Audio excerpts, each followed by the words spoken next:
आ गया वो तो कोई और बहाना होगा। क्या बात है। मेरे मेहमान जितने भी हैं, अब्दुल खैराबादी साहब, खलील इब्राहिम साहब, रहबर नागपुरी साहब और मुकीम बाबा, तमाम लोगों को मैं शरीक करता हूँ। आ गया वो तो कोई और बहाना होगा। अनिल भैया, दिल तो कहता है कि इस शहर से जाना होगा। क्या बात है, वाह वाह वाह वाह। अब शेर सुनिए।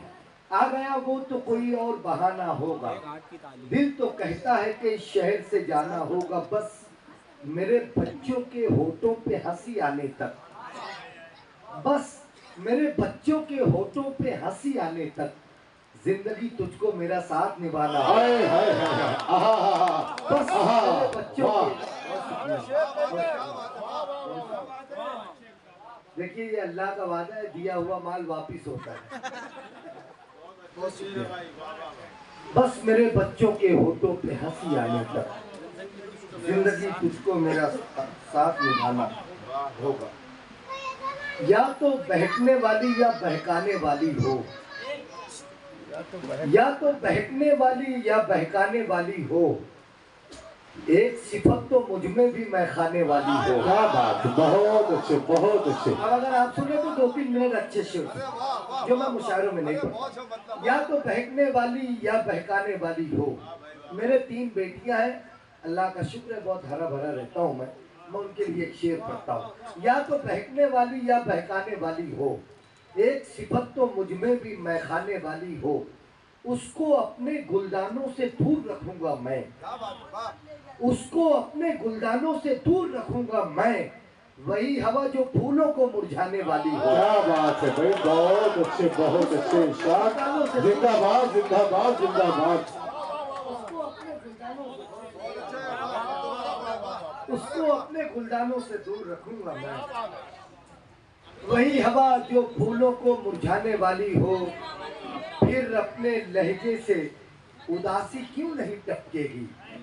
देखिए, मैं आपसे गुजारिश करता हूँ, ये मुशायरा है, ये तहजीब गाह भी है, यहाँ से हम तहजीब सीखते हैं। जब आप अपने घर में रहें तो बहुत खुशहाल रहा करें, क्योंकि आपके घर में आपके बच्चे रहते हैं।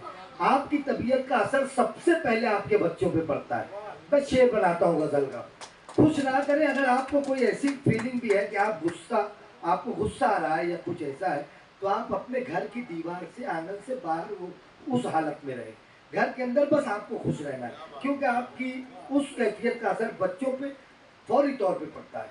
मैं गजल का शेर बनाता हूँ कि उसको अपने गुलदानों से दूर रखूंगा मैं, वही हवा जो फूलों को मुरझाने वाली हो, फिर अपने लहजे से उदासी क्यों नहीं टपकेगी, जब घर की कैफियत ही वीराने वाली हो।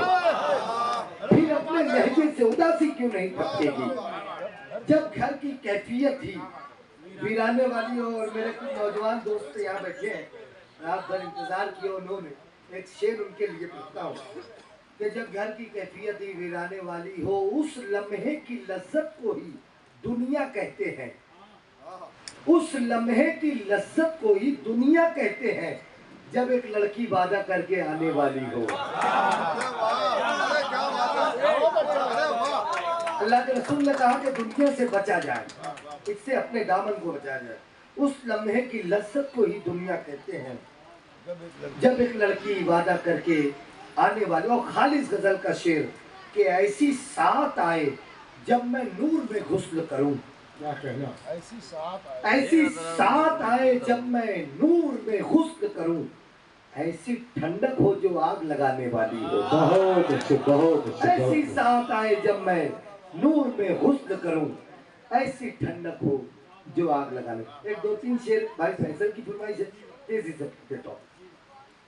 सोग हम अपनी तबाही का मनाने लग जाए। बहुत शुक्रिया। सोग हम अपनी तबाही, मैंने अपनी कौम के लिए कहा था कि सोग हम अपनी तबाही का मनाने लग जाए, इतने टूटे भी नहीं है कि ठिकाने लग जाए। बहुत अच्छे। और मेरे चाचा शफीक भूरिया साहब बैठे हैं, सोहेल वेलकम फर्नीचर बैठे हैं, वाहिद अंसारी साहब हैं, दस्तगीर मेरे फूफा हैं, फारूक फूफा है, ये सब मेरे घर आंगन के लोग हैं। ये दस्तगीर फूफा कहाँ है? वो सामने बैठे हैं। अभी तक दस्तगीरी हमको नसीब नहीं हुई है।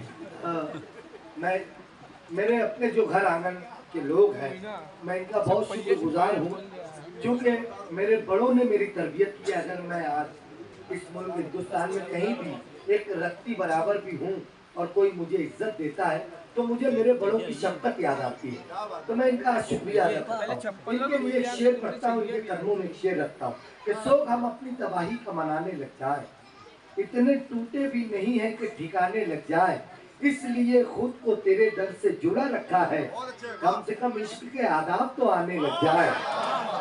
इसलिए खुद को तेरे दर से जुड़ा रखा है, कम से कम इश्क के आदाब तो आने लग जाए। हमने इस उम्र में जो दर्द उठा रखे हैं, आप अगर सोचने बैठे तो जमाने लग जाए।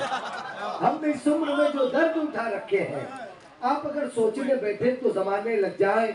हमसे कुछ लोग जो जिंदा न रखे रोशनियां, रोशनी वाले चिराग अपने बुझाने लग जाए। वाह वाह वाह फिर तो मैं बोलने लग जाऊंगा सूरज के खिलाफ, फिर तो मैं बोलने लग जाऊंगा सूरज के खिलाफ, चंद जुगनू जो मेरे हाथ में आने लग जाए।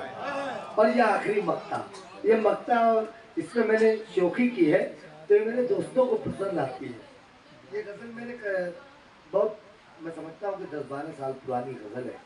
इसका मक्ता नवाज दीजिए, उसके बाद रुखसत।